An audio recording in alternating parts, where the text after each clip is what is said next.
নমস্কার, welcome to my channel. বন্ধুরা, আজ তোমাদের সঙ্গে শেয়ার করছি পার্শে মাছের ঝাল। তাহলে চলো শুরু করে দিই। পার্শে মাছের ঝাল বানানোর জন্য 6 পিস মাছ নিয়েছি। মাছটা ভালো করে পরিষ্কার করে ধোয়া হয়ে গেছে। এর মধ্যে দিয়ে দিলাম হাফ চা চামচ হলুদ, হাফ চা চামচ নুন দিয়ে দিলাম। এবার মাছের সঙ্গে নুন হলুদটা খুব ভালোভাবে মাখিয়ে নিতে হবে।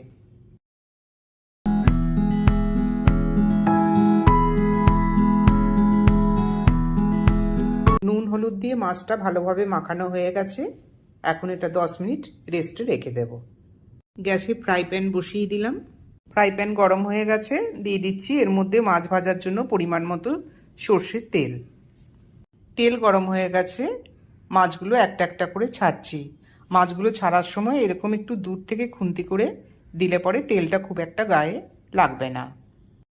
সব মাছগুলো আমি একসঙ্গে দিলাম না, প্রথমে 4 পিস দিলাম। একটা পিঠ একটু ভালোভাবে ভাজা হয়ে গেলে তবেই অন্য পিঠটা উল্টে দেব। আগে উল্টালে কিন্তু মাছ ভেঙে যাবে, এমনিতেই পার্শে মাছ খুব নরম মাছ।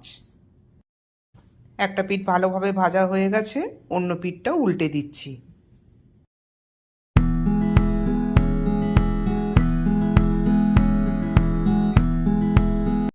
মাছের দু পিঠই খুব ভালোভাবে ভাজা হয়ে গেছে।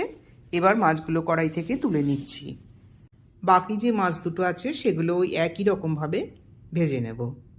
এই মাছ দুটো ভাজা হয়ে গেছে, এখন তুলে নিচ্ছি। পার্শে মাছের ঝাল বানানোর জন্য একটা মশলা বানিয়ে নেব এখন।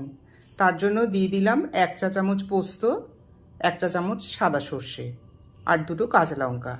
এইগুলো এখন একসঙ্গে পেস্ট করে নেব। কড়াই থেকে কিছুটা তেল কমিয়ে দিচ্ছি, এতটা তেল এখানে গ্রেভির জন্য লাগবে না।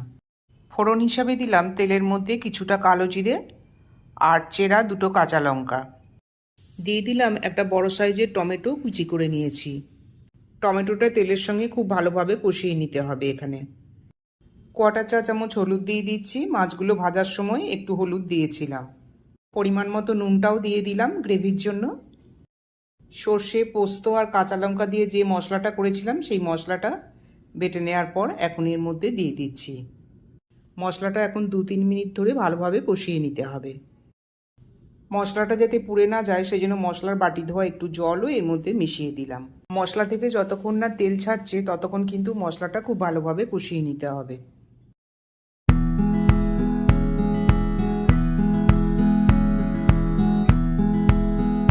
মশলা কষানো হয়ে গেছে, এবার এর মধ্যে দিয়ে দিচ্ছি বড় কাপের 1 কাপ মতো জল। জলটা ফুটে উঠলেই এর মধ্যে দিয়ে দেব ভাজা মাছগুলো।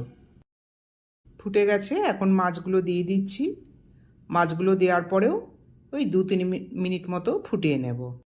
পার্শে মাছের ঝাল বানাচ্ছি, সেই জন্য খুব বেশি গ্রেভি রাখার দরকার নেই, একটু গা মাখাই হবে। পার্শে মাছের ঝাল একদম রেডি হয়ে গেছে। উপর থেকে দিয়ে দিলাম একটু কাঁচা সর্ষের তেল। পার্শে মাছের ঝোল রেডি হয়ে গেছে। এখন ঢাকা দিয়ে দিচ্ছি।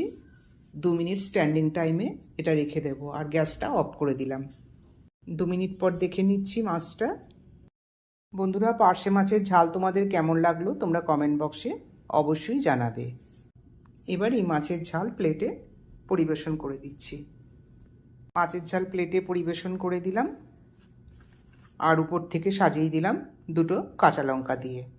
এখনও পর্যন্ত আমার চ্যানেলটি যারা সাবস্ক্রাইব করে উঠতে পারোনি, অনুরোধ রইল লাইক, শেয়ার এবং সাবস্ক্রাইব করবার জন্য। আবার দেখা হবে অন্য কোনো রেসিপি নিয়ে। নমস্কার।